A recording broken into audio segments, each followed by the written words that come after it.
Yeah, you know what? I don't even remember that. You know what? You got a great memory. I'm a nerd. Well, you know, we've taken chair shots and Kylepedia. bumps. And then, you know, too, you know what, I mean, you guys have every videotape ever known to mankind. That guy when knows. it comes to PWA, I have none. I don't have anything except for what Jerry's made on the... Right. You know? Well, you also had... as far as I'm concerned, it was a memory. I don't even watch it. You know, I don't have nothing. But anyway, go ahead. No, Miss Passion... Well, I do have a T-shirt. Do you? Still have one. Which T-shirt one is it? The Bob Ask Your Wife? No, those are... No, I actually saw... This is the honest to God truth. This is the honest to God truth. I saw a guy that was living under the bridge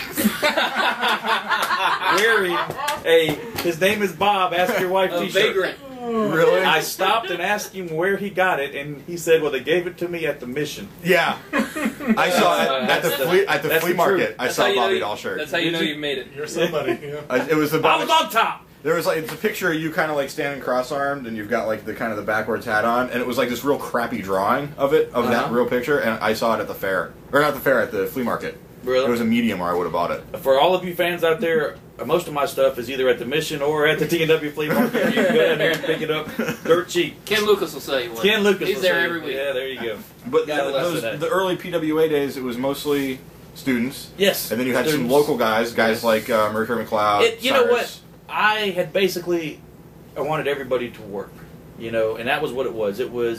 It actually started out as actually just a bunch of I would say good friends, you know, and it just kind of turned into something big, I guess, you know, because everybody still talks about it today. Well, one of the platforms is we went from the garage to the carousel, right, to the carousel. How did that happen?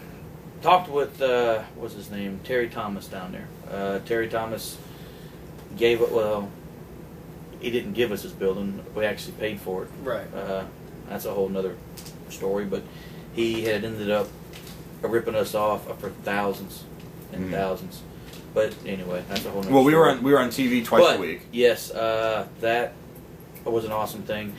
The PWA, the outgo, and this is something that hardly like anybody knows, but the outgo, which is all of the money going out for the TV shows and for the commercials and I was paying around $4,000 a month.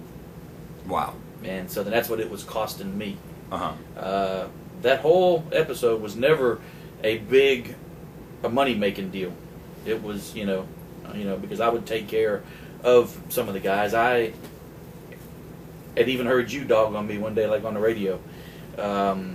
What was that? Talking about how, like, well, yeah, man, I used to work for that cheap son of a gun, and that guy, man, never paid me a dime. No, that's not true, because you did pay me once. But that is what you said. I was trying to sound like a badass. Okay. Because I was in a studio that was protected by stainless steel doors. But I was listening, and I had, heard that, and I said, that's some gun. Well, but if I ever meet him again, I'm gonna. Let's here we go. May 3rd, man. Let's do it. I'll make you break character again. That brings up an interesting question, because some of the guys, it looked like, it was like, wow, we're on TV, we're making all this money. And for guys who don't understand, I want to know. TV cost money. Yeah. But why did we go from a garage that you were paying for anyway, that you could have shows for free? Why the jump? Because actually, two reasons. Number one, I wanted to give the guys something better than that. Okay. Number two, if I was going to do TV, then I wanted to do it in style. Okay. And so all of my shows that I did, and I'm sure that actually, that all of you guys I can actually vouch for, is that all of my shows I wanted to do a show that I always wanted to be on. So that's why I had a big $10,000 light system. Right. And that's why I had the big sound system. I would have the big stage set up. We had some technical difficulties We with have lights. We have okay. So you were looking to do a show that you were. Yeah. All of my shows, all of our shows, because like it was never my show. It was all of our shows. I did all the work. I'll go on record and absolutely. say I'm absolutely. But no, I mean, you know what? Everybody had a job. Kyle, what was his name? Milo DeBrat. Milo DeBrat was probably.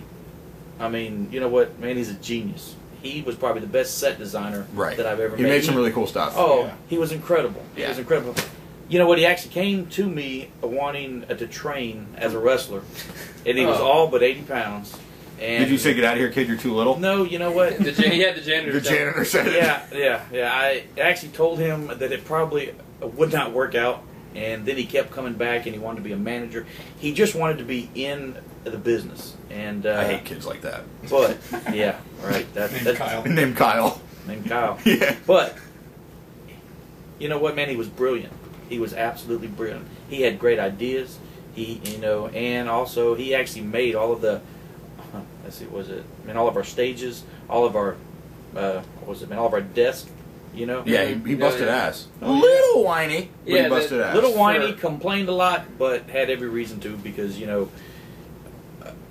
it's like anything we didn't want to do, we just dumped on him.